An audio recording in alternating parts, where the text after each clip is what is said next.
Alright, so this is company accounts question number one. This is from October November 2023, paper 2, variant 2. सवाल start करते हैं.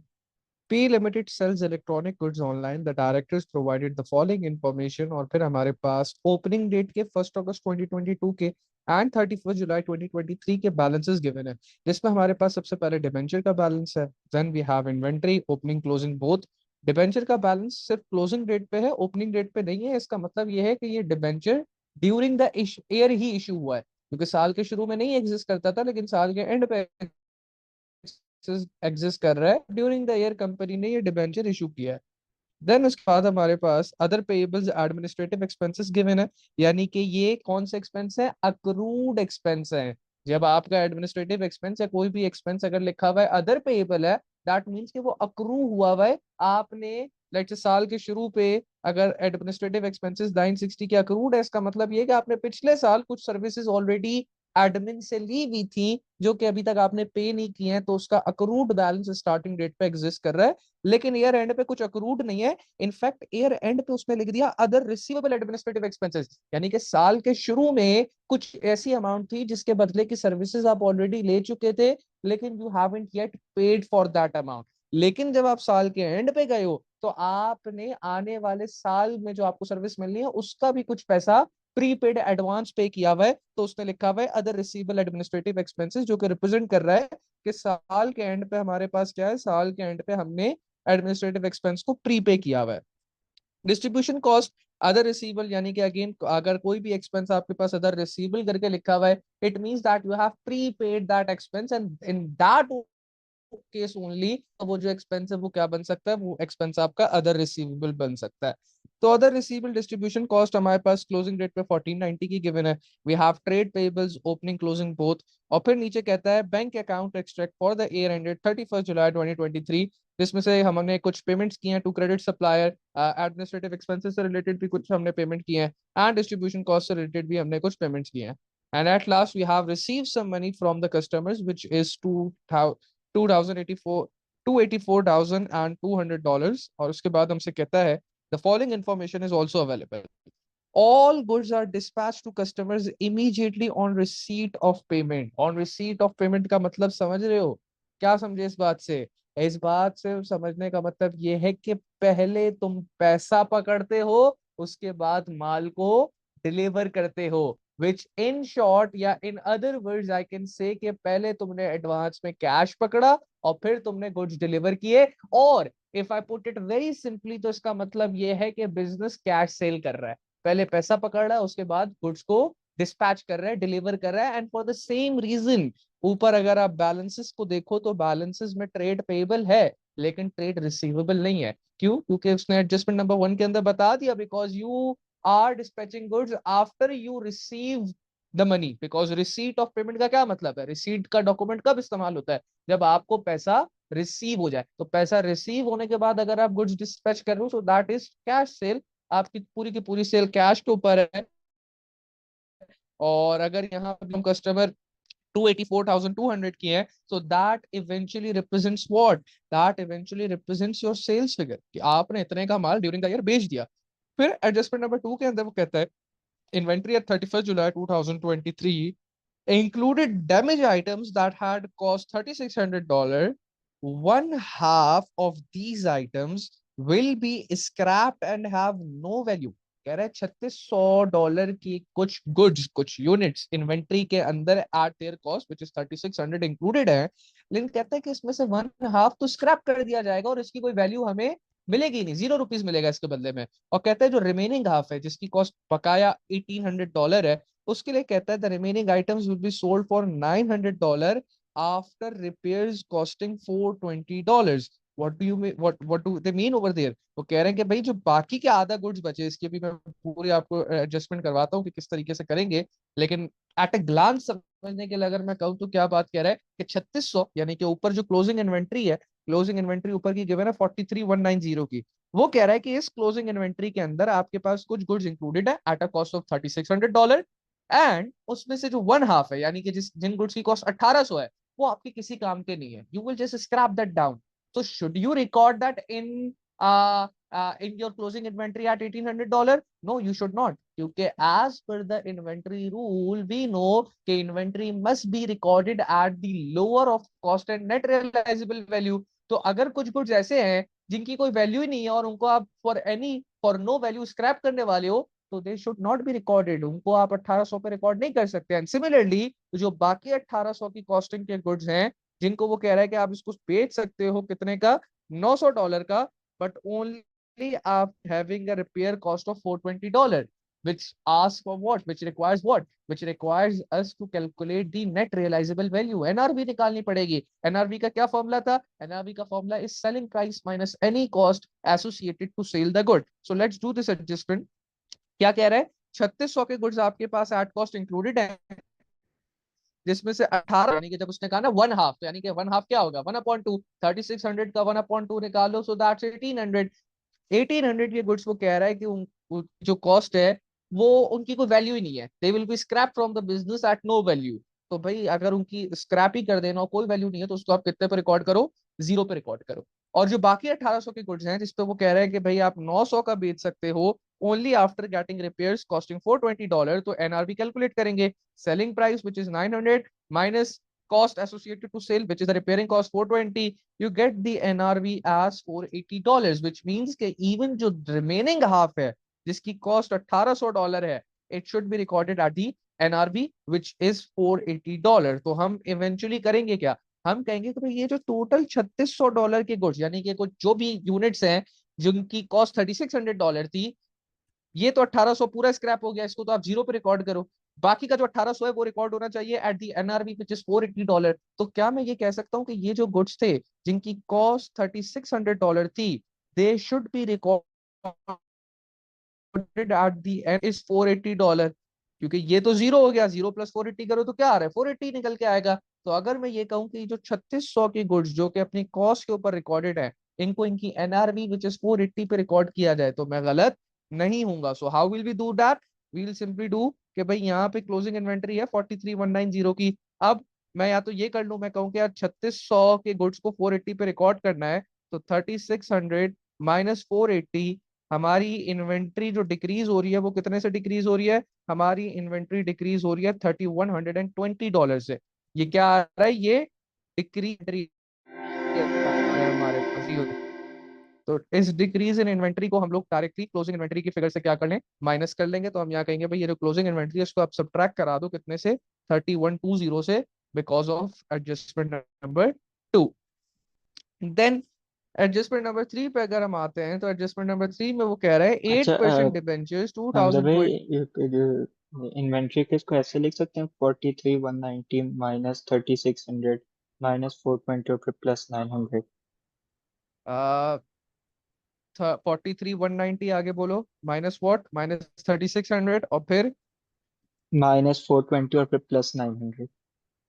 -420 और फिर +900। हाँ लिख सकते हो, बिल्कुल लिख सकते हो, बिल्कुल लिख सकते हो। It would give you the same answer, it would give you the same answer because you are doing the same thing. तुम क्या कर रहे हो? तुम इन्वेंट्री की कॉस्ट में से जो टोटल इन्वेंट्री की कॉस्ट है 43,190, तुम उसमें से जो डैमेज गुड्स हैं उनकी कॉस्ट माइनस कर रहे हो और फिर तुम एनआरवी को इंक्लूड कर रहे हो विच इज $480। तो तुम उसको +900 -420 करके भी अगर करो तो that is the same thing, answer आपके पास सेम ही आएगा, बिल्कुल कर सकते हो।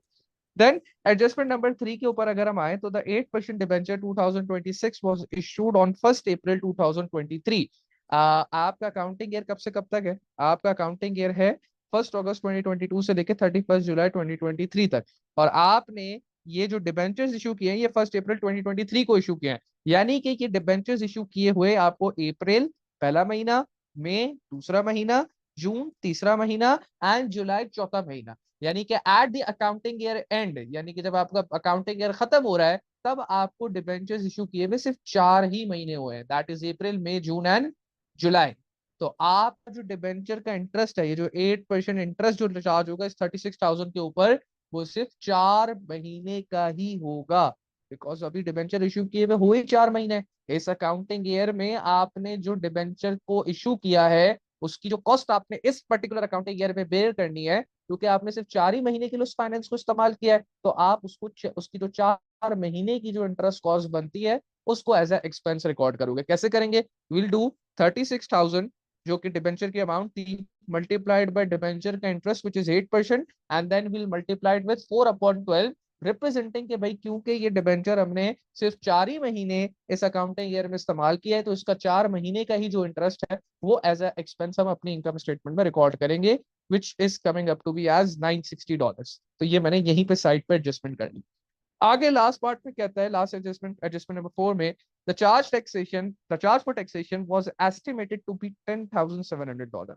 कह रहे हैं कि टैक्सेशन का जो चार्ज जो हमने एस्टिमेट किया वो $10,700 एस्टिमेट किया, एंड विल सी कि हम इसका क्या कर सकते हैं। अभी तो मैं कुछ नहीं कह सकता, हो सकता है अगर कोई, क्योंकि इसने इससे रिलेटेड कोई बैलेंस तो ऊपर नहीं दिया हुआ, तो हो सकता है बस we'll just simply recorded as a expense, या अगर नीचे कोई और बात कर लेगा तो उसको हम उसके हिसाब से एडजस्ट कर लेंगे। तो खैर कोई बात नहीं की, तो बस फिर हम यही एस्टिमेट करेंगे कि ये जो टैक्सेशन चार्ज है that is simply are expense, और it should be recorded as expense after recording the financial expense और फाइनेंस कॉस्ट। हमसे रिक्वायरमेंट में क्या कहते हैं? Prepare the statement of profit और loss for the year ended 31 July 2023, use the space provided to show your workings. तो सबसे पहले तो we'll record our sales. Sales मैंने आपको पहले ही बता दिया कि किस तरीके से हमने फिगर आउट की, 2,84,200 आज इट इज सेल्स आ गई। फिर कोई सेल रिटर्न की बात हुई नहीं थी, तो वील अज्यूम कि कोई सेल रिटर्न बिजनेस की है भी नहीं, और उसके बाद we'll just simply do less cost of sale. Cost of sale के अंदर, अच्छा अब यहाँ पे देखो उसने आपको ना कह दिया था कि नीचे वर्किंग के अंदर की कॉस्ट ऑफ सेल आप यहाँ पे कंप्यूट करके दो। तो जो कॉस्ट ऑफ सेल का पूरा फॉर्मेट होता है ना, opening inventory plus purchases, purchase return तो है नहीं लेकिन अगर हो तो minus purchase return minus closing inventory, वो सारा काम हमने यहाँ करके जो फाइनल कॉस्ट ऑफ सेल की फिगर थी वो ऊपर लिखनी, क्योंकि उसने यहाँ पे जगह प्रोवाइड करके इनफैक्ट हेडिंग भी डाल दी थी कि भाई ये वाली वर्किंग मुझे यहाँ दिखाओ। अब अगर कोई बच्चा कॉस्ट ऑफ सेल को यहाँ निकाल के बैठ जाए और वैल्यू को यहाँ इंसर्ट कर दे, तो भाई वहां पे मार्क्स कटने के चांसेस है, क्योंकि अब आप इसकी मार्किंग स्कीम भी देखोगे ना, तो ये जो कॉस्ट ऑफ मार्क है वो उसने यही वर्किंग में डिनोट किए हैं। वहां लिखने का ठीक है, 1 मार्क वहां लिखने का भी है, लेकिन जो कैलकुलेशन के सारे मार्क्स हैं वो यहीं पे आपको शो करने होंगे। So whenever space has been provided to you, you should try to do that working in that particular space. तो कॉस्ट ऑफ सेल निकालने के लिए हमने कहा कि भाई ओपनिंग इन्वेंट्री हमारे पास है 36,800 की, परचेजेस हमारे पास गिवन नहीं है, परचेजेस हमारे पास गिवन नहीं है, और उसने बताया कि हमने कुछ पेमेंट्स किए क्रेडिट सप्लायर को, और ट्रेड पेबल का ओपनिंग क्लोजिंग बैलेंस गिवन है। तो this is a very common concept of incomplete records कि भाई अगर आपके पास परचेजेस की फिगर एग्जिस्ट नहीं करती, and you have been provided with the balances of trade payables, and you have the amount of payments that you have made to the supplier, you can simply prepare a PLCA account to calculate credit purchases. So the same is what I did. मैंने यहाँ पे देखें PLCA account बना लिया। मैंने बोला कि भाई ओपनिंग ट्रेड पेबल है 29,610 के, जैसे आप यहाँ देख सकते हो, और क्लोजिंग ट्रेड पेबल है 25,250 के। तो opening trade payable as being a liability credit पे आ गया, क्लोजिंग ट्रेड पेबल आपका डेबिट पे आ जाएगा। The total payments that we have made to the suppliers is 122,050, वो डेबिट साइड पे शो हो जाएगी जैसे आप यहाँ देख सकते हो। एंड हम डेबिट्स को ऐड करके जब क्रेडिट से माइनस करेंगे, तो we will get the purchases की figure which is coming up to me as 117690 to 122,050 plus 25,250 को जब मैंने ऐड किया और उसके बाद मैंने उसको सब्ट्रैक्ट करा दिया किससे, 296,29610 से, तो I get what, I get the purchases की फिगर। तो परचेजेस यहाँ देखेंगे इन्वेंट्री के अंदर, ये परचेजेस क्या हो गई, ये परचेजेस ऐड हो गई, and I subtract the closing inventory. Closing inventory यहाँ पे तो वैसे गिवन थी 43,190 की, लेकिन हमने बोला था कि इसमें से 3,120 क्या होगा, माइनस होगा बिकॉज ऑफ एडजस्टमेंट नंबर 2। तो 43,190 माइनस 3,120 जब मैंने किया तो मेरे पास 40,070 आ गया, which is acting as the closing inventory. और बेसिक कॉस्ट ऑफ सेल का जो फॉर्मेट है, opening inventory plus purchases minus closing inventory करके मेरे पास कॉस्ट ऑफ सेल्स निकल के आ गई 114420 की, जो कि आप देख सकते हो मैंने यहाँ पे रिकॉर्ड कर ली। Then sales minus cost of sale किया, I got the gross profit as 169780। उसके बाद जैसा कि आपको मैंने बताया भी था लेक्चर के अंदर, के कंपनी अकाउंट्स के सवालों के अंदर आपके पास जो एक्सपेंस आपने शो करना होगा, it has to be showed under 2 headings. पहले आपका होगा डिस्ट्रीब्यूशन वाली, सेलिंग एंड डिस्ट्रीब्यूशन, और दूसरा होगा आपका एडमिनिस्ट्रेटिव। तो अब डिस्ट्रीब्यूशन की कॉस्ट पहले हमने रिकॉर्ड करी, ठीक है। अब इधर जो है ना, इस सब अंदर उसने सिर्फ कहा है कि डिस्ट्रीब्यूशन कॉस्ट आपकी इतनी ही है, जैसे उसने यहाँ पे कहती है ना कि आपने बस डिस्ट्रीब्यूशन कॉस्ट इतना पे किया। कुछ सवालों के अंदर आप देखो कि शायद इसका ब्रेक डाउन गिवन हो, जिसमें वो आपको बता रहा हो कि आपका बेड डेट इतना हुआ, आपने कमीशन सेलिंग के लिए इतना पे किया, आपका प्रोविजन फॉर डाउटफुल डेट इतना था, आपका कैरेज आउटपुट जितना था, तो वो सब आप फिर ऐड करके लिखते। लेकिन यहाँ पे उन्होंने थोड़ा सिंप्लीफाई किया हुआ, उन्होंने बस टोटल दिया हुआ है कि भाई डिस्ट्रीब्यूशन कॉस्ट इतना है और आप इसको रिकॉर्ड कर लो, लेकिन इससे रिलेटेड एडजस्टमेंट होगी। मैं 51,730 को डायरेक्टली रिकॉर्ड नहीं कर सकता। क्यों नहीं कर सकता? क्योंकि ऊपर अगर आप नजर दौड़ाओ तो डिस्ट्रीब्यूशन कॉस्ट का क्लोजिंग बैलेंस गिवन है, और क्लोजिंग बैलेंस के अंदर वो क्या है? अदर रिसीवेबल है। एक्सपेंस सिर्फ और सिर्फ कब अदर रिसीवेबल बनता है? जब प्री पेमेंट हुई भी हो, जिसका मतलब ये कि आपने डिस्ट्रीब्यूशन कॉस्ट को कुछ अमाउंट प्री पे किया हुआ है, विच इज $1490। और मुझे पता है कि भाई जब भी कोई एक्सपेंस प्रीपेड होता है तो इनकम स्टेटमेंट वाली फिगर निकालने के लिए I simply do what, I subtract 1490 with 51,730, जो मैंने टोटल डिस्ट्रीब्यूशन कॉस्ट के लिए पेमेंट की है उसमें से मैं ये ऐसा क्यों प्रीपेड कर रहे हैं? अमाउंट। क्या बेटा फिर से? आप माइनस क्यों कर रहे हैं 1490? बेटा प्री पेमेंट है ना, अब ये तो बेसिक रूल है, हम इनकम स्टेटमेंट जो इनकम्प्लीट रिकॉर्ड्स और सारी कुछ बनाते हुए आए हैं उसके अंदर हमने आप पढ़ा है कि आप अकाउंट नहीं बनाते? पाप अकाउंट मैंने आपको बताया था तब बनाना लाजमी हो जाता है जब आपके पास ओपनिंग क्लोजिंग बैलेंस दोनों गिवन हो। जैसे कि एडमिनिस्ट्रेटिव एक्सपेंस में आप देखो आपके ओके। पास ओपनिंग भी गिवन है और क्लोजिंग भी गिवन है, और जब आप एडमिनिस्ट्रेटिव को देखते हो तो आपके पास एडमिनिस्ट्रेटिव में ओपनिंग अक्रूड है और क्लोजिंग में आपके पास कुछ प्री पे और जो आपके पास यानी कि अक्रूड जो है अगर देखो तो वो सिर्फ ओपनिंग में एग्जिस्ट कर रहा है। देख रहे हो? Other payables administrative expense 960 accrued हाँ। ओपनिंग पे है, जबकि प्री पेमेंट जो है वो ओपनिंग पे भी और क्लोजिंग पे भी है। तो यहाँ पे तो बिना पाप का अकाउंट बनाए काम बन ही नहीं सकता।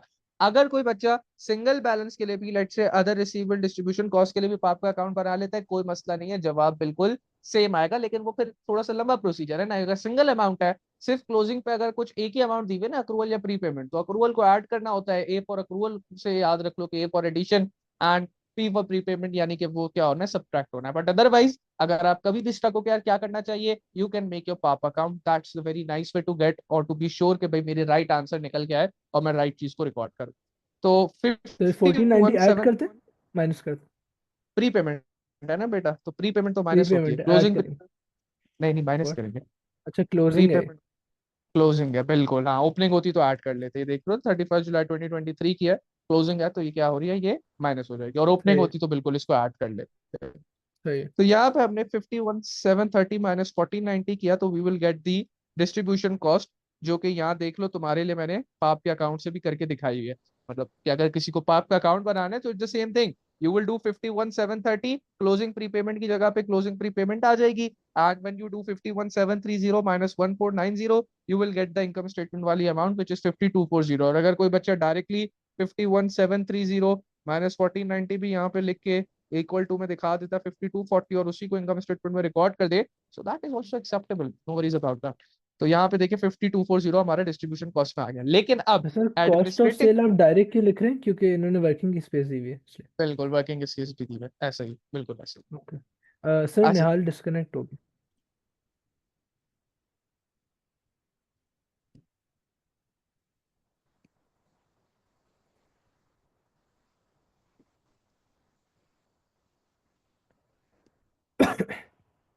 अच्छा जी, तो डिस्ट्रीब्यूशन कॉस्ट के बाद अगर हम एडमिनिस्ट्रेटिव कॉस्ट की बात करें तो एडमिनिस्ट्रेटिव कॉस्ट के अंदर तो लाजमी है कि अब आप पाप का अकाउंट बनाओ, because there are multiple accrual and multiple prepayments included.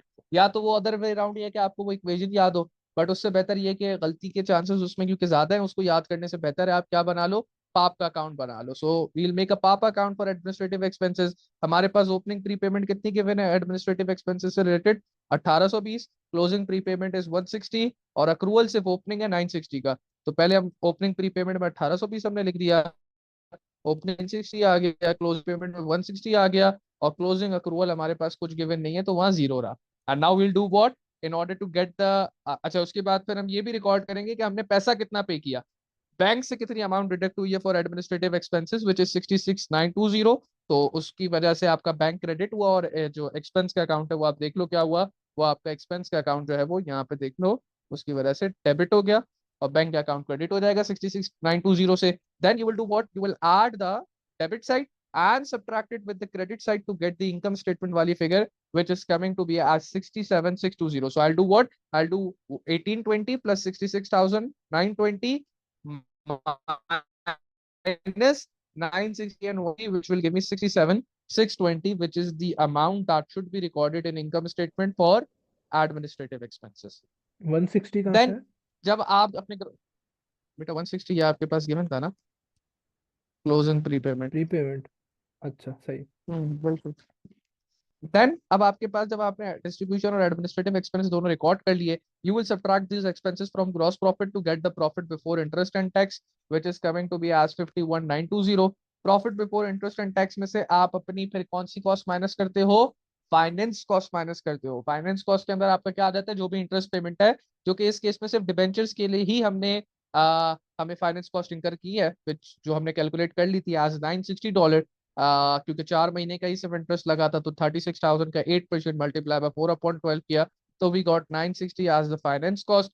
Finance cost को जब आप profit before interest and tax से माइनस कराओगे, you will get profit after interest and before tax. और उसमें से जैसा इन्होंने कहा था कि भाई टैक्सेशन चार्ज जो है वो एस्टिमेट किया इन्होंने 10,700, सो that is also an expense. वो फिर आपके profit after interest and before tax में से जब आप अपना टैक्सेशन का चार्ज माइनस करा लोगे, which is 10,700, you will get the final profit for year as 40,260। और आपकी इनकम स्टेटमेंट जो है वो कंप्लीट हो जाएगी, and this is for 15 marks. Moving further ahead from income statement to the next part, अब देखते हैं अगले पार्ट में क्या कह रहा है। इनकम स्टेटमेंट तक तो अगर देखा जाए तो एज सच कंपनी अकाउंट्स की को बड़ी स्पेसिफिक बात हुई भी नहीं है, सिर्फ एक डिबेंचर्स की बात देखा जाए तो कंपनी अकाउंट से रिलेटेड है, वरना otherwise it was just a normal soul trader question. In fact कोई भी कभी भी वो अगर आपसे कंपनी अकाउंट्स की इनकम स्टेटमेंट बनाने का कहता है, तो इनकम स्टेटमेंट में तो हमने पढ़ा भी है ना कि भाई इनकम स्टेटमेंट तो नॉर्मल तरीके से बनेगी, सिर्फ एक डिबेंचर वाली चीज है जो कि आ सकती है, इसके अलावा कोई ऐसी चीज नहीं है जो कि एक कंपनी अकाउंट की इनकम स्टेटमेंट को डिफरेंट करे या अलग सा दिखाए। वो उसके अंदर वही सारी यही अक्रूवल प्रीपेमेंट और इसी से रिलेटेड सारी एडजस्टमेंट्स होती है। सर डिबेंचर किससे बोरो करते हैं? डिबेंचर जनरल पब्लिक को इशू किया जाता है। कंपनी को जनरल अगर पब्लिक। जनरल पब्लिक से अगर कंपनी उधार उठाना चाह रही है तो they can issue them debentures. सही।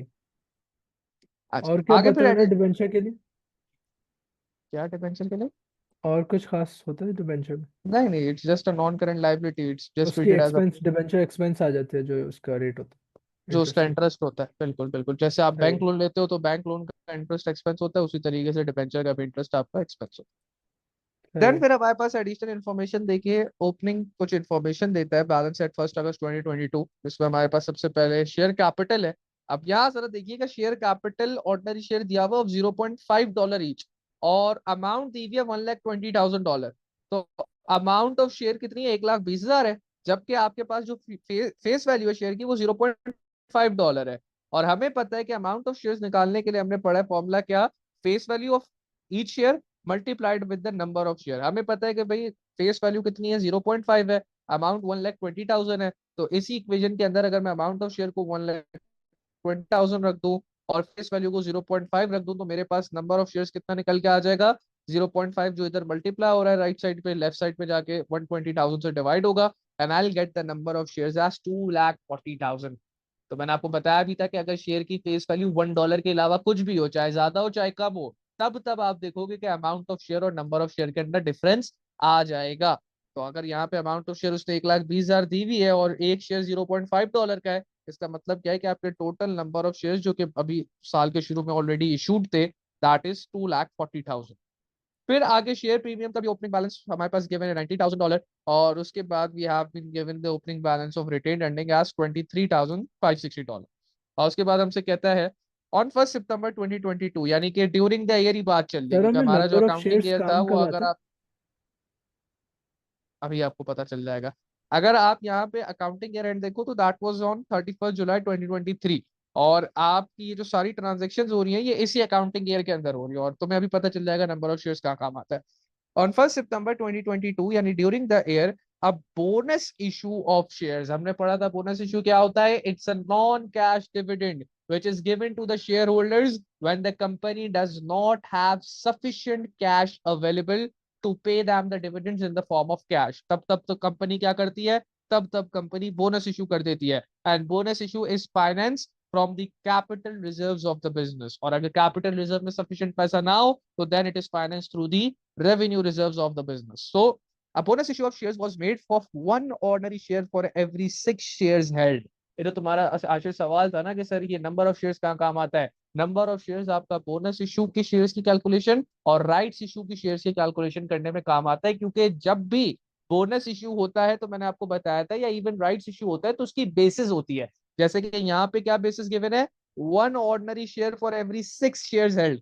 ये बेसिस है ऑफ डूइंग बोनस इशू, कि भाई हर 6 शेयर के ऊपर एक शेयर जो है वो बंदे को क्या मिलेगा, बोनस इशू मिलेगा। यानी कि अगर किसी बंदे के पास 12 शेयर्स हैं तो 12 मल्टीप्लाई बाय 1/6, यानी कि उसको 2 शेयर्स मिलेंगे in the form of bonus issue. तो ये बेसिस जो है ये कभी भी अमाउंट ऑफ शेयर्स के ऊपर अप्लाई नहीं होती है। अगर आप इसको अमाउंट ऑफ शेयर्स के ऊपर अप्लाई कर दोगे तो आपका आंसर सही नहीं आएगा। और अगर लॉजिकली भी सोचो तो जो बेसिस है वो गिवन है on the basis of number of share, कि 1 शेयर फॉर एवरी 6 हेल्ड।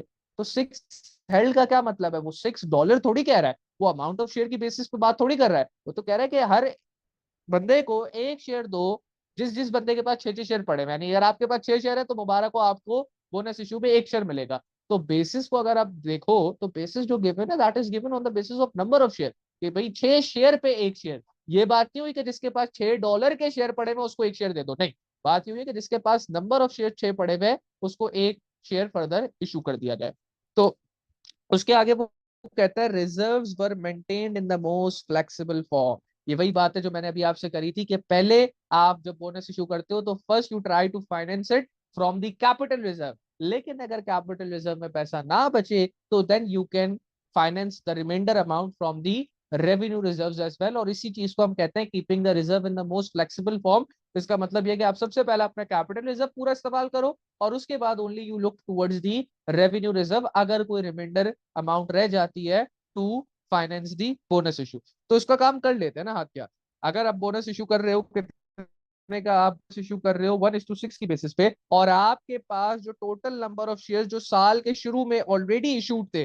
देखिए यहाँ पे इसीलिए काम करवाया था ना कि 1 अगस्त 2022 को जो आपका शेयर कैपिटल है वो 1,20,000 का है, जो अमाउंट ऑफ शेयर को रिप्रेजेंट कर रहा है। तो इससे कॉरिस्पॉन्डिंग जब हमने नंबर ऑफ शेयर निकाले तो वो 2,40,000 निकल गया है। यानी कि पता ये चला कि साल के शुरू में अकाउंटिंग ईयर के स्टार्ट में 1 अगस्त 2022 को the company had already issued, जो कि ऑलरेडी इशूड शेयर थे वो कितने थे, 2,40,000 थे। अब अगर मैं इस पे बोनस इशू वाली एडजस्टमेंट करना चाहूँ, यानी मैं ये पता लगाना चाहूँ कि भाई बोनस इशू कितने हुए हैं, तो I can simply do what, मैं कहूंगा कि भाई बोनस इशू की जो बेसिस है वो 1:6 की है। कि उसने कहा हुआ है ना कि one ordinary share for every 6 shares held, जैसे उसने कहा हुआ है 1 ordinary share for every 6 shares held. तो इस बात का मतलब क्या बना कि आपने हर 6 शेयर के ऊपर एक शेयर देना है। तो अब if I want to figure out, Ashish ये तुम्हारे सवाल का जवाब है कि कितना शेयर्स बोनस इशू के अंदर ओवरऑल टोटली इशू किए जाएंगे, तो I can make use of the formula. Formula तो नहीं कहना चाहिए बट समझ लो मेथड है which is quite very sensible as well, कि भाई अगर मैं हर 6 शेयर के ऊपर एक शेयर दे रहा हूं तो मुझे अगर टोटल पता लगाना है कि टोटल बोनस इशू कितने शेयर का हुआ है, तो I do what, I simply multiply the basis, कि भाई हर एक 6 शेयर के ऊपर एक share multiplied with the total number of shares that has already been previously issued by the company. जो कि हमारे केस में कितने, 2,40,000। साल के शुरू में 2,40,000 और 2,40,000 शेयर ऑलरेडी इशूड थे। उसमें तो कंपनी ने इस अकाउंटिंग ईयर से तो रिलेटेड बात ही नहीं है, वो तो पहले से कंपनी इशू करके बैठी हुई है। अब बोनस इशू किन लोगों को होता है, बोनस इशू उन्हीं एग्जिस्टिंग शेयर होल्डर को होता है ना जिनके पास पहले से शेयर पड़ा हुआ है। तो we'll do what, we'll multiply the total number of existing share, जो कि हमने ऊपर कैलकुलेट किए 2,40,000, with the basis of bonus issue. तो हमारे पास टोटल नंबर ऑफ शेयर कितने थे, 2,40,000 थे। हमने मल्टीप्लाई किया इसको बेसिस ऑफ बोनस इशू जो कि 1:6 की थी। आई गॉट 40,000, विच रिप्रेजेंट के भाई कंपनी ने 40,000 शेयर्स बोनस इशू की फॉर्म में इशू किए हैं। एंड दिस इज सर ये जो अगेन 2,40,000 है इसमें कौन कौन से शेयर्स हैं? इसमें बेटा इसमें ऑर्डिनरी शेयर है जो सारा, previously ordinary given share. Bonus issues हैं वो भी होते हैं? सब सब जो भी अभी तक जितना भी शेयर इशू हुआ है, चाहे वो पिछले सालों में राइट्स इशू की वजह से हुआ हो, बोनस इशू की वजह से हुआ हो, जिस भी वजह से हुआ हो, सारे शेयर जो अभी ये 2,40,000 रिप्रेजेंट कर रहे हैं कि ऑन 1 अगस्त 2022 कंपनी ने 2,40,000 शेयर इशू किए हुए हैं। अब वो राइट इशू की फॉर्म में किए हो, बोनस इशू की फॉर्म में किए हो, डजेंट मैटर टू अस, हमें टोटल नंबर से सब ऑर्डिनरी शेयर्स हैं? वो तो इसने खुद लिखा हुआ है ना, ऑर्डिनरी शेयर्स ऑफ हम्म। $0.50 कुछ। तो अब ये तो 40,000 निकल के आया, दैट अच्छा रिप्रेजेंट्स हमजा व्हाट भाई, दैट। 2,40,000 शेयर्स इशू किए हैं और उसमें 1,20,000 का फाइनेंस रेज हुआ है। हाँ अभी मैं उसी बात पे आ रहा हूँ, बिल्कुल उसी बात पे आ रहा हूँ, 2 मिनट दे दो तो मैं वही बात करूंगा। और ये बात तुम्हारी बिल्कुल गलत है, ये मैं अभी से बता देता हूँ। ये बात बिल्कुल क्या है, गलत है, निहायत ही मकाना बात है। क्या बात है ये, निहायत ही अहमकाना है। जो तुमने वर्ड यूज किया है ना, फाइनेंस है, ये तुमने अहमकाना तरीन बात की है पूरे दिन की। तुम मेरी दूसरी क्लास ले रहे हो, और दूसरी क्लास के अंदर यानी कि अभी तक जितना भी टाइम हो उसमें तुमने दोनों क्लासेस में मिला के सबसे अहमकाना बात क्या की है कि ये पैसे फाइनेंस है। जब आपको कल मैं लेक्चर दे रहा था, कल ही की बात है, बोनस इशू के लेक्चर में मैंने आपको बताया था कि बोनस इशू, अभी कल तो छोड़ो, अभी स्टार्ट जब मैंने ये बोनस इशू का वर्ड पढ़ा तभी मैंने मेंशन किया, it's given in the form of non cash dividend. ये नहीं मैं कंपनी दे रही है बोनस की नॉट। बात नहीं, क्या जो शेयर ऑर्डिनरी शेयर है। हाँ तो तुमने फाइनेंस का मतलब तो यही होता है ना कि पैसा आया, फाइनेंस का तो ये मतलब है कि आपके पास पैसा है। हाँ, या तो तुम ये कहते कि, क्या कहते तुम, मैं तो तुम्हारी बात ही नहीं समझा, 1,20,000 फिर से कहो भाई, क्या कहना चाहा तुमने। यानी 2,40,000 शेयर्स इशू किए हैं और उस पे एक लाख दो बीस लाख हजार उनको फाइनेंस हाँ, मिला है, पैसे अच्छा मिले। एग्जिस्टिंग शेयर्स के लिए बात कह रहे हो कि एग्जिस्टिंग शेयर तो दो जी लाख जी। चालीस हजार इशू है, उस पे 1,20,000 फाइनेंस मिला है। ये बात टू सम एक्सटेंट ठीक भी है गलत भी है। फाइनेंस का तो मतलब ये होता है ना, पैसा कितना रेज किया, क्या पता उन्होंने प्रीमियम पे शेयर इशू किया हो, क्योंकि देख रहे हो उधर प्रीमियम भी है, तो हो सकता है उनको 1,20,000 से ज्यादा मिले हो। अब तुम कहो अच्छा सर मैं प्रीमियम ऐड कर देता हूँ सो दैट वुड बिकम 139, नहीं अभी भी हो सकता है उन्होंने कहीं प्रीमियम बीच में इस्तेमाल भी कर लिया हो। तो इस तरीके की जजमेंट बनाना या कोई कंक्लूजन ड्रॉ करना आपका काम नहीं है, क्योंकि आपको कंपनी के पास का नहीं पता ना। आपको नहीं पता कि ये जो 2,40,000 शेयर इशू हुए थे ये किस प्राइस पे इशू हुआ है। तो you can't say anything about finance. हाँ, ये कह सकते हो कि सर ये जो 2,40,000 शेयर इशू हुए हैं, इसकी जो फेस वैल्यू है या इसका जो ऑर्डनरी शेयर कैपिटल के ऊपर इम्पैक्ट है वो 1,20,000, वो जो है 1,20,000 से बढ़ा है। तो हाँ बिल्कुल ठीक बात है, क्योंकि फेस वैल्यू $0.5 थी। अब वो हो सकता है शेयर इशू शुरू में $1 का हुआ हो, $2 का हुआ हो, $4 का हुआ हो, दैट डजेंट मैटर। अच्छा जी, तो अब ये जो बोनस जो आपने किया है 40,000 शेयर्स का, ये 40,000 शेयर्स का बोनस आपने नॉन कैश डिविडेंड की फॉर्म में किया है, विच मीन्स के इसके बदले में आपके पास कोई कैश जनरेट नहीं हुआ, कोई फाइनेंस जनरेट नहीं हुआ। ये तो आपने अपनी खुशी से, यानी कंपनी ने अपनी खुशी से शेयर होल्डर को बोनस इशू दिया है कि भाई हमारे पास डिविडेंड देने के लिए सफिशिएंट कैश अवेलेबल नहीं है, तो ये ले आप हर 6 शेयर के ऊपर एक शेयर रखें। अब ये आपकी मर्जी, आप इसको होल्ड करें, आप चाहे इसको मार्केट में बेच के पैसे निकल निकाल लें, ये आपके ऊपर है। हमने अपनी जिम्मेदारी डिविडेंड्स पे करने की पूरी कर दी, कैश की फॉर्म में नहीं किए, लेकिन बोनस इशू की फॉर्म में आपको डिविडेंड दे दिया। So the thing that you should remember कि बोनस इशू में कोई पैसा नहीं आता। लेकिन अब जो नेक्स्ट बात, जो एक और बात इंपॉर्टेंट है कि भाई ठीक है बोनस इशू हो गया, अब ऑर्डनरी शेयर कैपिटल कितने से बढ़ेगा। क्या ऑर्डनरी शेयर कैपिटल 40,000 से बढ़ेगा? तो जवाब है नहीं, बिल्कुल नहीं। क्यों? क्यों सर, 40,000 शेयर तो इशू हुए हैं। भाई ठीक है, 40,000 शेयर इशू हुए हैं, नंबर ऑफ शेयर्स तो 40,000 से बढ़ जाएगा, लेकिन इनकी जो अमाउंट है, ये तो 40,000 शेयर्स आपने बोनस इशू में इशू कर दिए हैं, इसकी जो अमाउंट है वो कैसे निकलेगी? Multiplying the number of shares which you issued in the bonus issue, which is 40,000, with the face value, which is $0.5 for each share, and you will get the amount of bonus issue, which is $20,000। और ये वो amount है जिससे आप ordinary share capital को क्या करोगे, ordinary share capital को इंक्रीज करोगे, कितने से? 20,000 से। ये तो हो गया पहला पार्ट के, ठीक है। पहले पार्ट में हमने क्या किया, हमने फिगर आउट किया कि भाई बोनस इशू कितने शेयर्स के हुए हैं, और ये हमेशा ऐसे ही रहेगा। अगर कोई भी बच्चा अमाउंट ऑफ शेयर के ऊपर बेसिस अप्लाई कर देता है, उसका जवाब भी गलत। अगर कोई बच्चा बोनस इशू सही, यानी कि नंबर ऑफ शेयर्स पर बेसिस अप्लाई करके सही number of share bonus issue, number of shares that has been issued as bonus share, वो कैलकुलेट कर लेता है। लेकिन अगर उतनी ही अमाउंट से अगर कोई बच्चा 40,000 से ऑर्डिनरी शेयर कैपिटल को बढ़ा ले, उसका भी सवाल गलत। You have to apply 3 step. पहले क्या स्टेप था, पहले तो तुमने निकाले कि भी कंपनी के एग्जिस्टिंग नंबर ऑफ शेयर्स कितने इशू हुए हुए, उसको मल्टीप्लाई कराया बेसिस ऑफ बोनस इशू से, you got the number of shares that has been issued as bonus shares. And then जब वो तुम्हारे पास नंबर आ गया, तो द फोर्थ स्टेप क्या है? The fourth step is that you have to multiply that number of shares with the face value. और जब आपके पास, आपने जब फेस वैल्यू से मल्टीप्लाई करा लिया, तो you got the amount of ordinary shares which would be increased over here, which would be added into the pre-existing shares, या pre-existing amount of shares which was $1,20,000। तो अब इसके अंदर ये 20,000 क्या हो जाना है, एड ऑन हो जाना है। तो अगर कोई बच्चा 40,000 ऐड करा के बैठ जाता है तो वो सवाल उसका गलत हो जाता है, और आगे तक फिर वो सारी चीज कंफ्यूज ही रहता है, उसको समझ ही नहीं आता क्या करना है। एक स्टेप गलत हुआ, आगे आपके सारे कॉन्सेप्ट जो है वो जो है ना कह लो कि हार जाएंगे, वो अप्लाई नहीं हो पाएंगे। फिर उसके बाद क्यों नहीं अप्लाई हो पाएंगे, अभी अभी आप समझ लोगे। बोनस इशू हो गया, ठीक है सर, हमें ये बात समझ आ गई, 40,000 शेयर अपने बोनस इशू में दिए, जिनकी अमाउंट 20,000 बन रही है, क्योंकि शेयर की फेस वैल्यू $1 से कम थी, शेयर की फेस वैल्यू $0.5 थी। तो जो 40,000 शेयर अपने बोनस इशू किए, उनकी अमाउंट ऑफ शेयर बनी $20।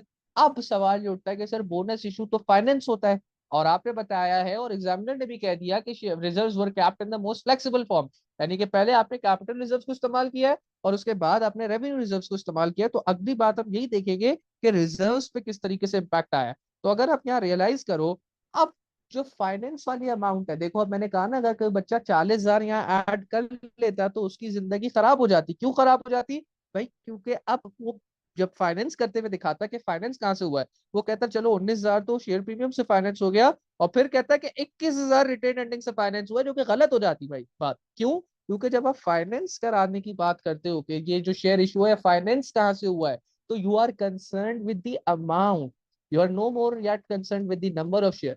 नंबर ऑफ शेयर से हमारा सिर्फ कंसर्न क्यों होता है, वो इसलिए होता है क्योंकि जो बेसिस गिवन है वो नंबर ऑफ शेयर्स की बेसिस पे गिवन होती है, कि भाई 6 शेयर पे 1 शेयर है, तो अब आपको इसको मल्टीप्लाई नंबर ऑफ शेयर्स के साथ ही कराना है।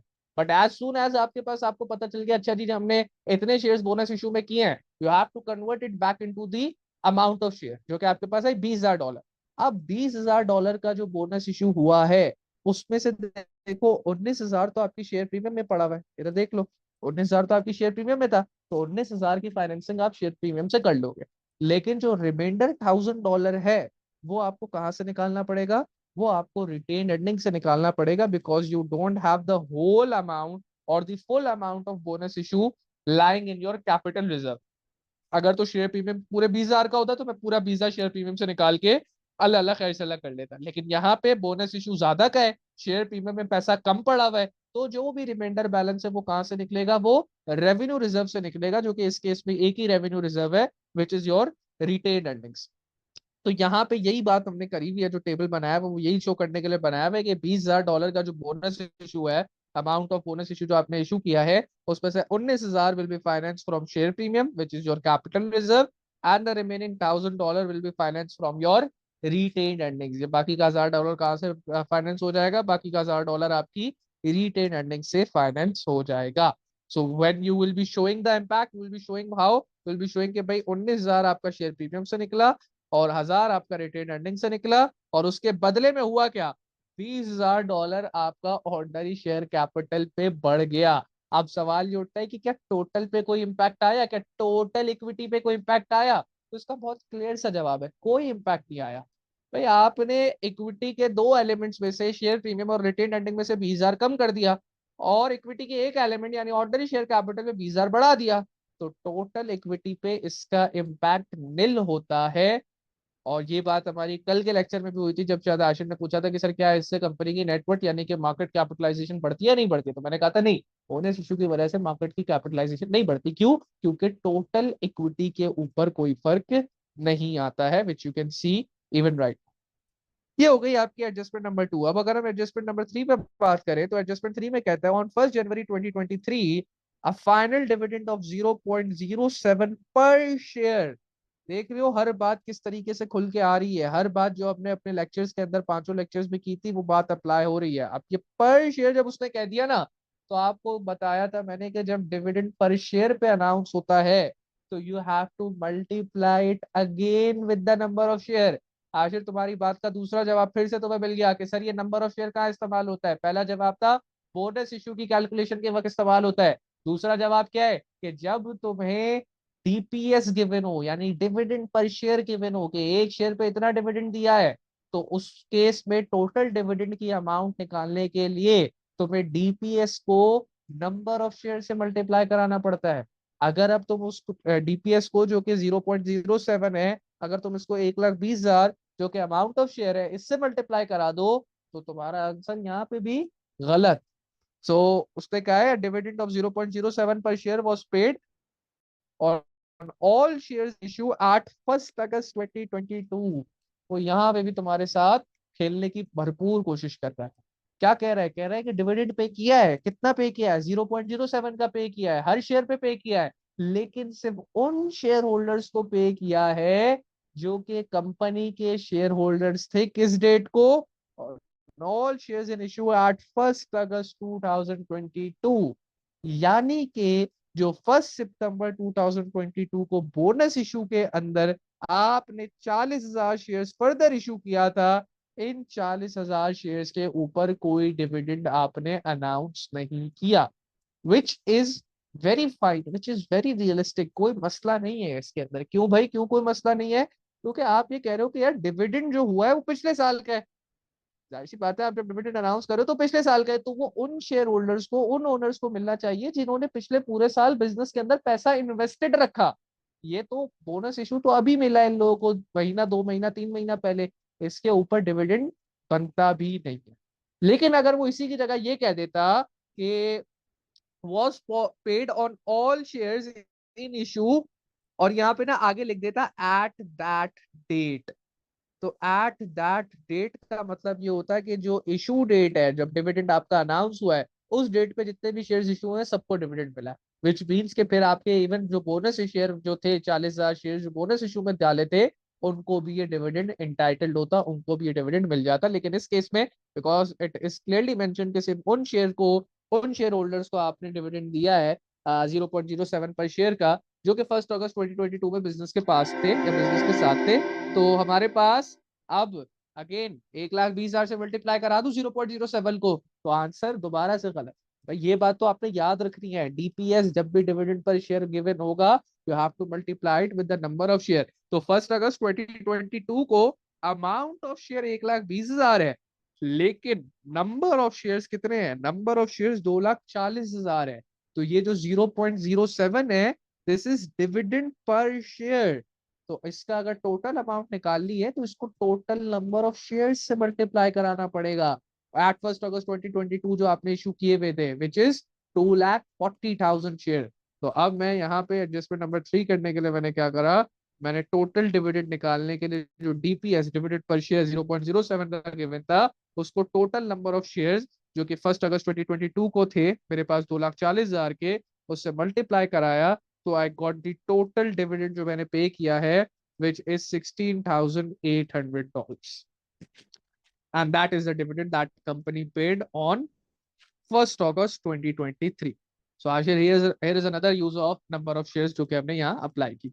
आगे बढ़ते हैं। अच्छा, अच्छा यही सर, अगर अगर डिविडेंड, 1 अगस्त की जगह थोड़ी आगे की डेट दी हुई होती।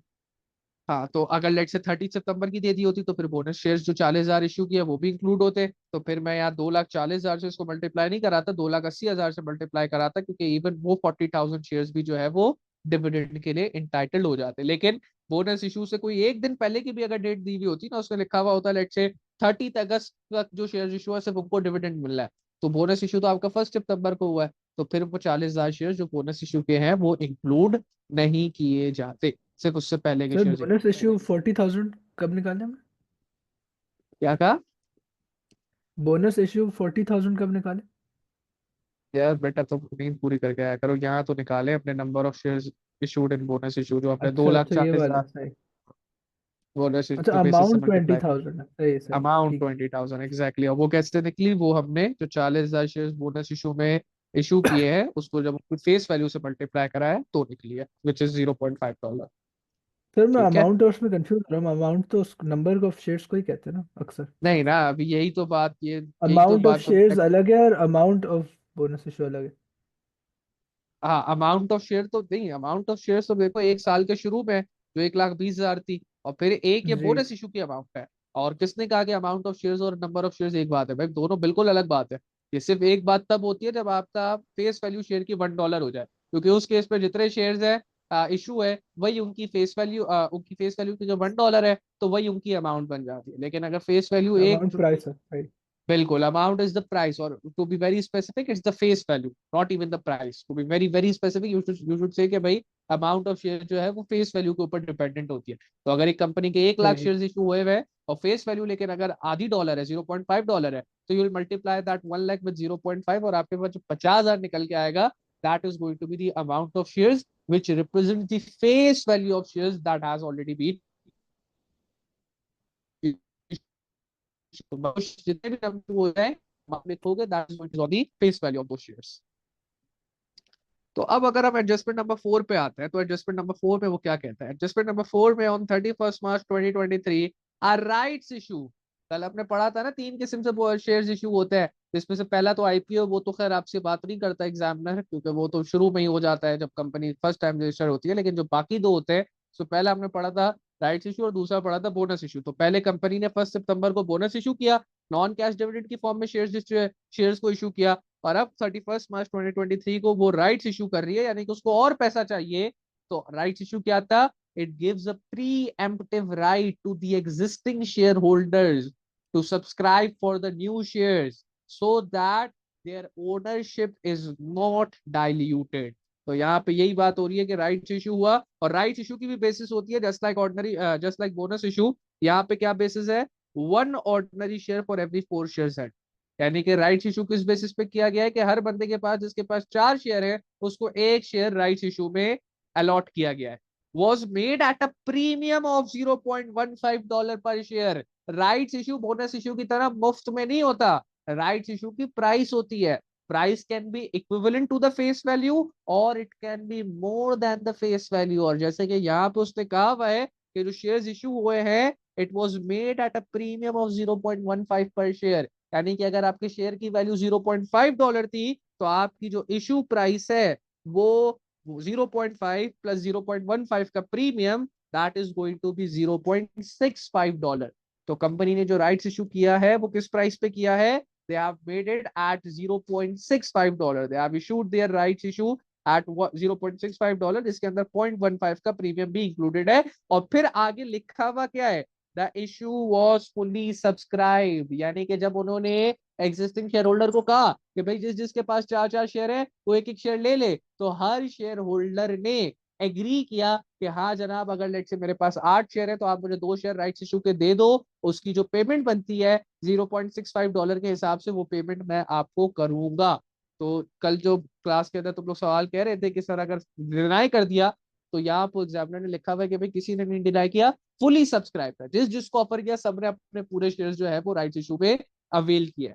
कैलकुलेशन कैसे होगी? अब कैलकुलेशन का तरीका बोनस इशू वाला ही है। You first need to have number of shares, कि भाई, और कौन से number of shares? The number of shares at the date of bonus, at the date of rights issue, यानी कि 31 मार्च को राइट्स इशू हो रहा है, तो वी विल सी कि भाई 31 मार्च को कितने शेयर्स ऑलरेडी इशू हुए हुए थे, और उन शेयर्स के ऊपर आप बेसिस अप्लाई करोगे। Just like in bonus issue, आपने जब 1 सितंबर को बोनस इशू किया था, तो उसकी बेसिस आपने उन नंबर ऑफ शेयर से मल्टीप्लाई कराई थी जो कि 1 सितंबर की डेट पे सारे इशू हुए हुए थे। तो इसी तरीके से आप 31 मार्च को जब राइट्स इशू की कैलकुलेशन करोगे, राइट्स इशू के नंबर ऑफ शेयर निकालोगे, तो उसकी बेसिस को आप मल्टीप्लाई कराओगे with the number of shares that are in issue at 31 March 2023। तो इसके अंदर आपका जो साल के शुरू के शेयर्स थे, जिनकी अगर नंबर ऑफ शेयर्स की बात करूं, तो जितना अमाउंट ऑफ शेयर्स पे रखूं, तो 1,20,000 वाले ये शेयर्स, जिनकी अमाउंट पे बात कर रहा हूं, मुझे पता है कि ये नंबर ऑफ शेयर इनके कितने 2,40,000 है, and including the bonus issue of share जो कि 1 सितंबर को हुआ है, क्योंकि पहले बोनस इशू हो चुका है। अब जब राइट्स इशू होगा तो उसके अंदर बोनस इशू के शेयर्स इंक्लूड किए जाएंगे। तो जब ये बेसिस अप्लाई होगी 1:4 की, कि हर एक 4 शेयर पे 1 शेयर दिया जाए, तो ये मल्टीप्लाई होगी with the total number of shares that have already been issued up until 31 March 2023। इसके अंदर ये ओपनिंग बैलेंस के 2,40,000 शेयर्स भी आएंगे, और बोनस इशू के जो 40,000 शेयर्स हमने कैलकुलेट किए थे नंबर, वो भी इंक्लूड होंगे। तो राइट्स इशू जब निकलेगा, यहाँ पे एडजस्टमेंट नंबर हम करते हैं 4, तो यहाँ देखिए number of shares issued in rights issue कैसे निकलेंगे? Total number of existing share, ऊपर भी जो फॉर्मूला बोनस इशू के लिए था वो यही था। एग्जिस्टिंग शेयर कितना है? एग्जिस्टिंग शेयर से मुराद ये कि एक दिन पहले तक, यानी कि जो जिस डेट पे राइट्स इशू बोनस इशू हो रहा है, उस डेट तक जितने भी टोटल शेयर्स इशू हुए हुए हैं, उनको we will multiply with the basis. तो यहाँ पे बोनस इशू के केस में सिर्फ वही ओपनिंग बैलेंस के 2,40,000 शेयर से, लेकिन राइट्स इशू के केस पे ओपनिंग बैलेंस के 2,40,000 शेयर तो है ही है, लेकिन उसके साथ साथ जो आपने 1 सितंबर 2022 को बोनस इशू किया था, जिसपे हमने कैलकुलेट किया कि कंपनी ने 40,000 शेयर इशू किए थे, वो शेयर्स भी इंक्लूड होंगे। तो 2,40,000 प्लस 40,000 विच विल बी 2,80,000 और उसके ऊपर बेसिस अप्लाई होगी। क्या बेसिस थी? 1 share for every 4 shares held, यानी कि 1/4 की, and that will give me the number of shares issued in rights issue as 70,000। यानी कि कंपनी ने 70,000 शेयर्स राइट्स इशू के अंदर इशू किए हैं।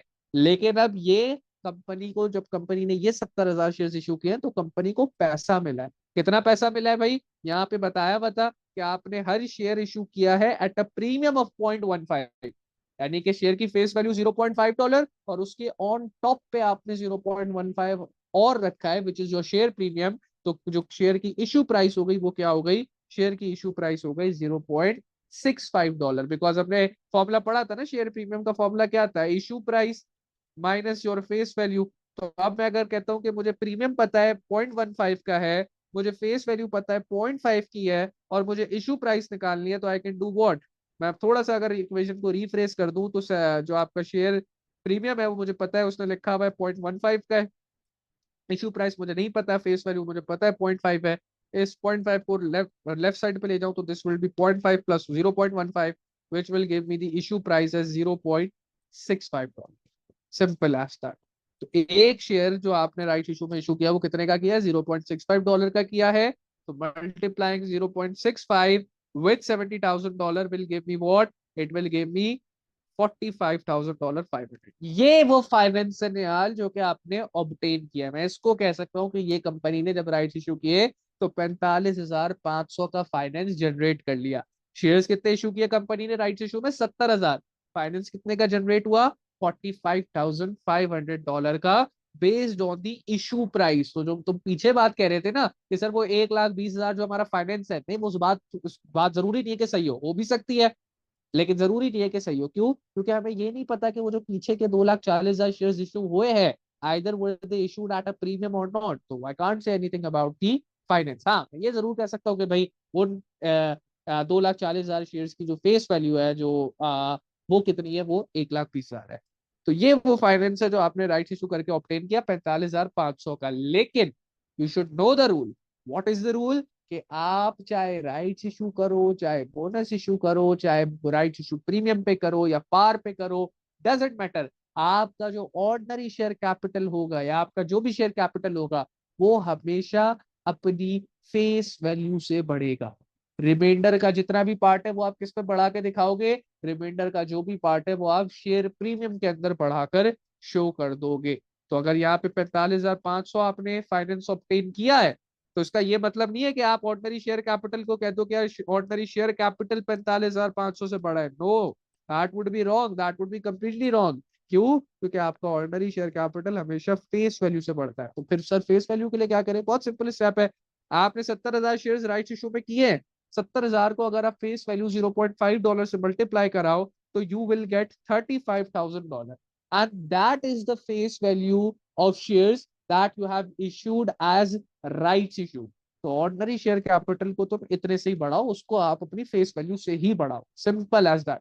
रिमाइंडर बैलेंस 45,500 माइनस 35,000 अगर आप कर दो, या इसका अदर वे राउंड ये है कि हर शेयर पे आपने 0.15 का प्रीमियम लिया है और टोटल शेयर्स आपने 70,000 इशू किया है, तो 0.15 अगर 70,000 करो तो जो रिमाइंडर 10,500 आ रहा है that is your share premium, और उसको आप शेयर प्रीमियम के अंदर बढ़ाकर शो करोगे। और अगर इसी चीज की डबल एंट्री भी मांग ले, जो कि वो काफी सारे सवालों में कंपनी अकाउंट से रिलेटेड मांगता है, तो आप क्या शो करोगे? आप कहोगे यार बैंक में तो 45,500 ही आया क्योंकि इशू प्राइस तो $0.65 थी, और जब आप 70,000 को 0.65 से मल्टीप्लाई करा रहे हो तो बैंक में तो 45,500 ही आ रहा है। लेकिन एज पर द रूल आपका ऑर्डिनरी शेयर कैपिटल सिर्फ फेस वैल्यू से बढ़ेगा, इक्विटी का क्रेडिट साइड पे बढ़ेगा, तो आप ऑर्डिनरी शेयर कैपिटल को 35,000 से क्रेडिट कर दोगे, और जो रिमाइंडर जो एक्सेसिव बैलेंस है जो कि आपका प्रीमियम है वो भी पार्ट ऑफ इक्विटी है, बढ़ रहा है, तो उसको भी आप क्रेडिट करके दिखा दोगे 10,500 से। तो अगर कभी राइट इशू की एंट्री आए और शेयर प्रीमियम पे इशू तो आप इस तरीके से बनाकर शो कर दोगे। And now let's have a look के रिक्वायरमेंट क्या थी। ये तो हमने अपनी एडजस्टमेंट सॉल्व किया ना, रिक्वायरमेंट एक्चुअल में क्या थी? रिक्वायरमेंट है prepare the statement of changes in equity for the year ended 31 July 2023 which is now very easy. वो एडजस्टमेंट कर ली तो फिर अब क्या, आपको रॉकेट साइंस है ही नहीं, अब तो सिंपल कहानी है। ओपनिंग बैलेंसेस अच्छा उसने शरीफ आदमी ने खुद लिख के दिए हुए, share premium, share capital, retain earnings और टोटल का।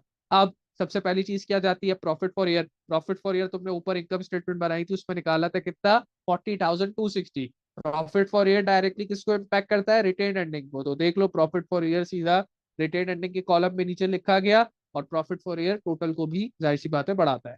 नेक्स्ट स्टेप क्या हुआ, नेक्स्ट स्टेप के अंदर 1 सितंबर को, अब देखो मैं डेट्स के हिसाब से चल रहा हूँ, ठीक है। पहले आपने 1 सितंबर को बोनस इशू किया, बोनस इशू की वजह से आपका ऑर्डिनरी शेयर कैपिटल बढ़ गया था, शेयर प्रीमियम आपका 19,000 से कम हो गया था, क्योंकि आपने बोनस इशू को फाइनेंस 19,000 शेयर प्रीमियम से किया था, और $1,000 आपने रिटेन अर्निंग से फाइनेंस किया था। तो यहाँ पे देखो मैंने क्या लिखा, यहाँ पे मैंने लिखा बोनस इशू, और बोनस इशू की वजह से मैंने दिखाया कि मेरा शेयर कैपिटल बढ़ा है कितने से, 20,000 से, और शेयर प्रीमियम से क्योंकि फाइनेंस हुआ है तो शेयर प्रीमियम 19,000 से कम हो रहा है, और बाकी का $1,000 रिटेन अर्निंग से फाइनेंस हुआ है तो रिटेन अर्निंग $1,000 से कम हो रहा है, और टोटल के ऊपर इम्पैक्ट निल है।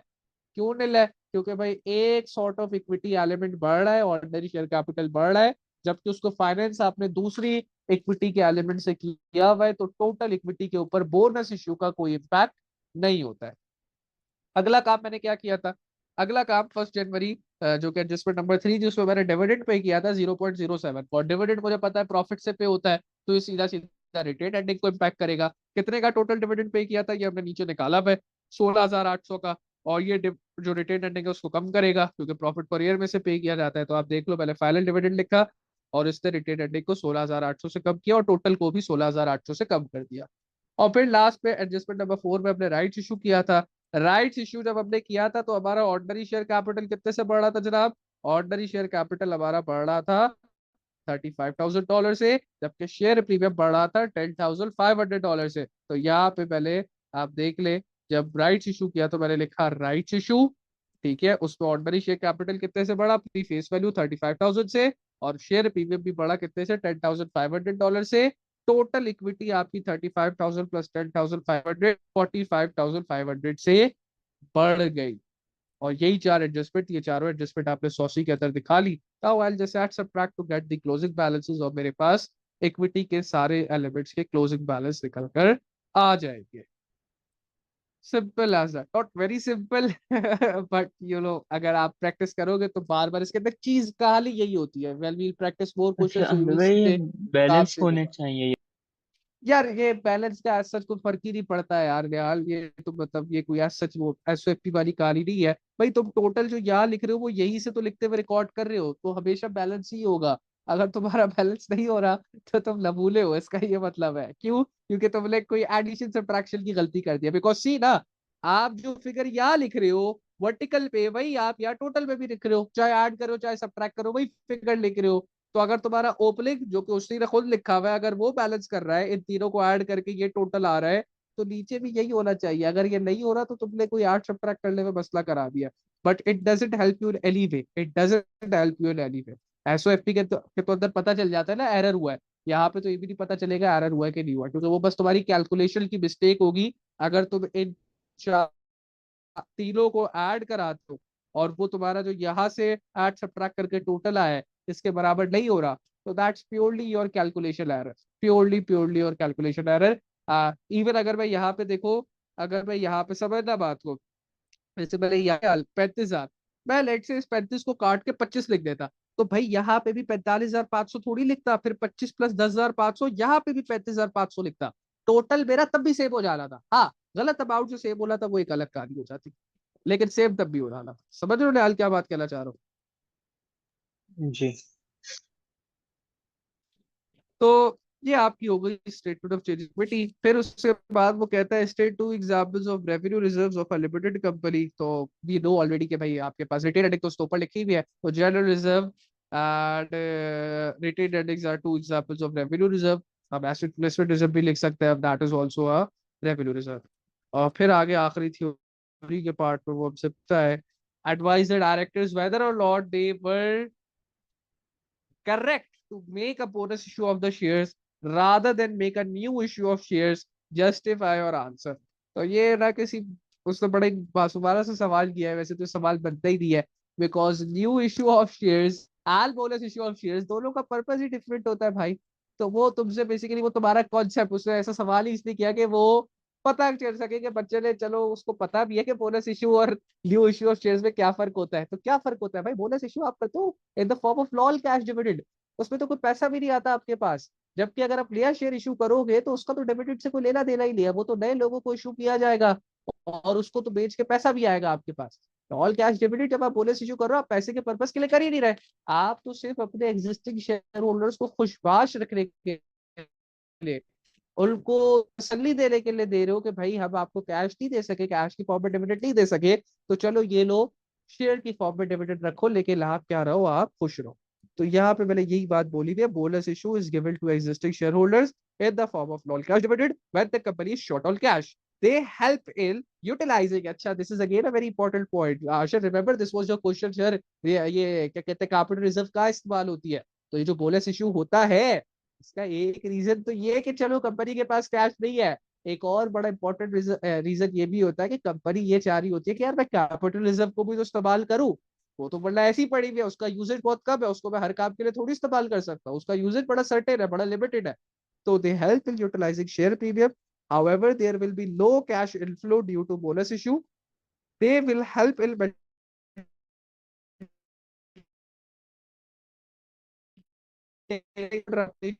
shareholders के बाद आपका ख्याल है।